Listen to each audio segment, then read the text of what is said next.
This is how Easy Scramble real-time scoring works. We're going to go through the registration process, through the tournament scoring, through closeout. This is the TV scoreboard. Typically, this is in the clubhouse and is on a 65, 70, 75-inch high-def TV. Looks fantastic. You have the tournament sponsors scrolling across the top. You have the teams here. All the teams are currently in red because they have not checked in yet.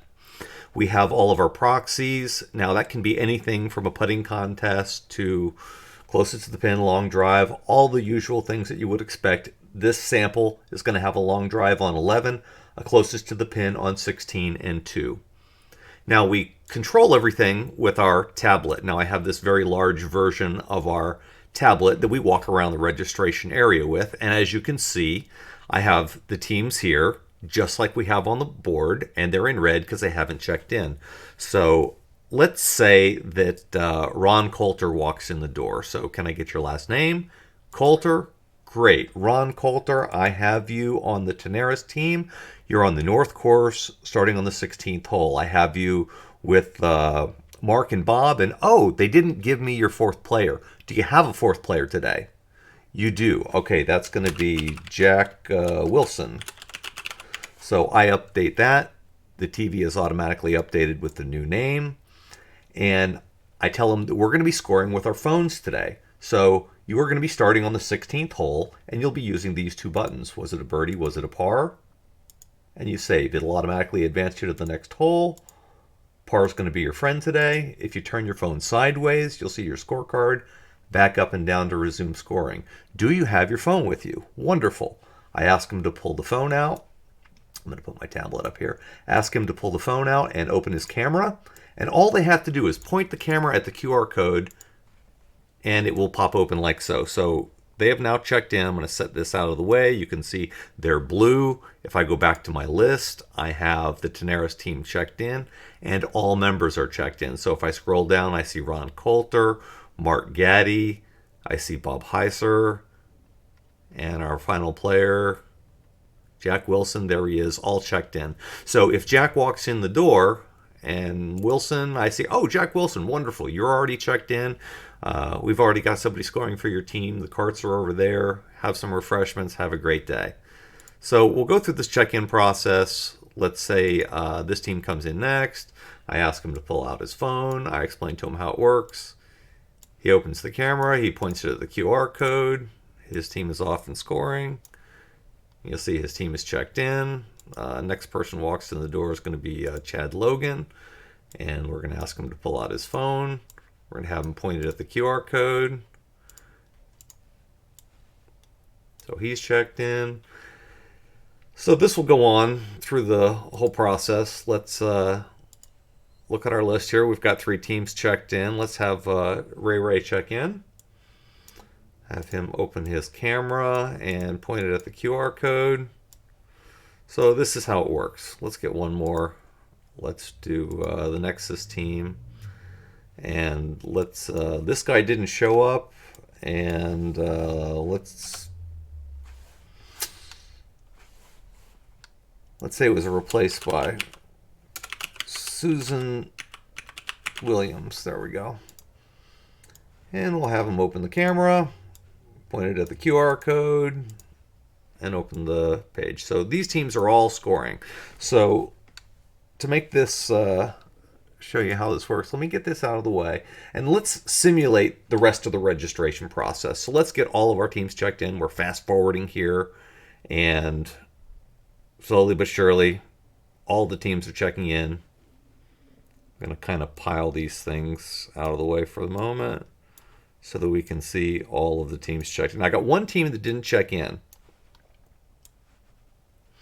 And if I take a look at my tablet, you'll see I have one team that didn't check in. It's Mustang Cat.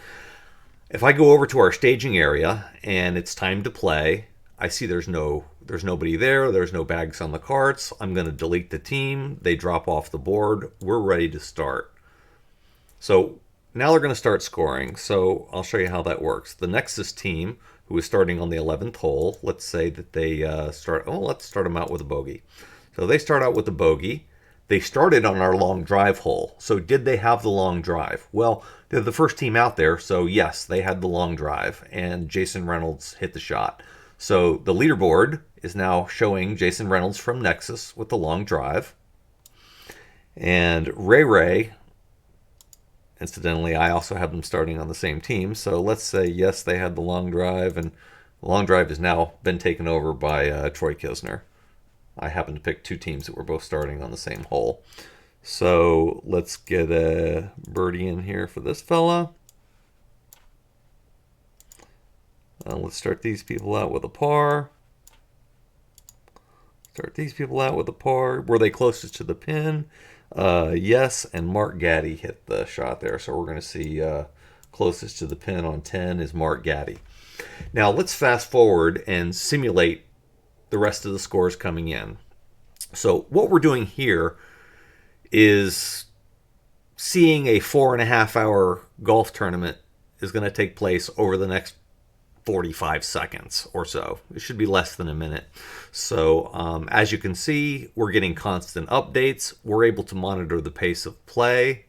Food and Beverage is able to have the best estimate possible of when the people will be coming in as they monitor this throughout the day. There's nothing worse than getting the food out too early and then the food gets cold or things are dried out under the heat lamps, or you've put ice in the lemonade and the ice is melted and it's watered down. Nobody wants that. So it's very good to know the pace and when the people are going to be coming in. Also, there's nothing worse than taking 2 hours to figure out who won the tournament and having everybody leave and potentially having the winners leave and not being able to get their picture with the trophies. So now this is a perfectly good example.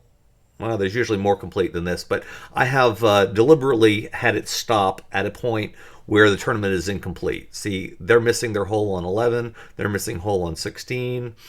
Sometimes they just forget to put the final score in. Not a problem. You'll see the Where's the Beer Girl team. Now, I put these guys in specifically because, you see, they made the turn, and I guess they found that beer girl, and they found her one time too many, and they just quit scoring entirely. But that is okay, because I can see their scores. They're not going to be in contention. They're not going to be our winning team. And all of these other teams with just one score missing, not a big deal. I can give them a par or a bogey for the last hole. It is not going to affect my trophies, and this tournament is ready to be finished. One click in the program, and it finishes that out.